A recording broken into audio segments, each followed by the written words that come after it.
கண்ணில் நான் ஒரு யோகக்காரியா?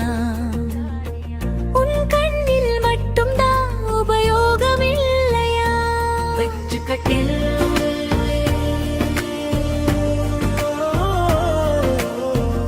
கோவில் குளம் சுற்றினேன் கால்கள் தேயவே.